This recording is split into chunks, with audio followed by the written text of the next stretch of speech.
Andhra Pradesh is set to deploy India's first indigenously built 8-qubit quantum computer this November in Amaravati with support from a company అక్కడ mention చేశారు. I would like to congratulate so and so అని చెప్పేసి ఈ టైంకి వేసి normal people ఇది చూసి ఏమనుకుంటారు, అబ్బా సిబిఎన్ గారు ఇండియాలో ఫర్ ద ఫస్ట్ టైం ఇది చేస్తున్నారు, పైగా దీనికి తోడు ఈయన ఇంటెలెక్చువల్స్ ఈయన సిపాయిలు అందరూ దీన్ని ఎలా రుబ్బుతారు, స్టేట్ అండ్ నేషనల్ మీడియాలో దీన్ని ఎలా రుబ్బిస్తారు, ఆ దాటికి నార్మల్ పీపుల్ అంతా అబ్బా సిబిఎన్ గారు చేసేది వావ్ ఫెంటాస్టిక్ మైండ్ బ్లోయింగ్ అనుకుంటారు. కానీ ఇక్కడ కథలో ట్విస్ట్ ఏంటో తెలుసా, దీనికన్నా 3 times more powerful quantum computer ని కర్ణాటకలో ఆల్రెడీ స్టార్ట్ చేసి కమర్షియల్ ఆపరేషన్స్ కూడా స్టార్ట్ చేసేసారంట. ఇది చెప్పింది స్వయాన Karnataka minister for science and technology N S Bosaraj గారు. ఆయన ఏమన్నారో చూడండి, సిబిఎన్ గారి మీద ఎలాంటి పంచ్ వేశారో కూడా చూడండి. India's first quantum computer built indigenously by the same company.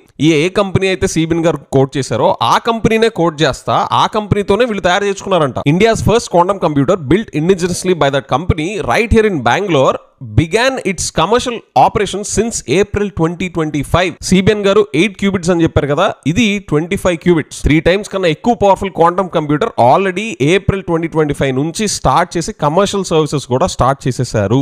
CBN గారిని కోట్ చేస్తా, let us stay rooted in facts and truth while celebrating progress. ఆయన సిబిఎన్ గారిని మెన్షన్ చేస్తా, ప్రోగ్రెస్ ని సెలబ్రేట్ చేసుకునే ముందు మీరు ఫస్ట్ ఫ్యాక్ట్స్ ఏంటి ట్రూత్ ఏంటి అని ముందు తెలుసుకోండి అని సీఎం ఏపీ చీఫ్ మినిస్టర్ ని minister for science and technology of Karnataka అక్కడ కోట్ చేసి ఇలా మెన్షన్ చేసి, సిబిఎన్ సార్ ఇలాగ రెడ్ హ్యాండెడ్ గా దొరికిపోతా ఉంటే మీకు ఏమనిపించదా? సారీ, వాడు ఎక్స్ దొంగ, ఎక్కడ దొంగతనం చేసినా నిమిషంలో దొరికిపోవడం వాడి స్పెషాలిటీ. ఏపీ పరువు ఇలా పోతుంటే మీకు ఆ స్పృహ కూడా ఉండదు.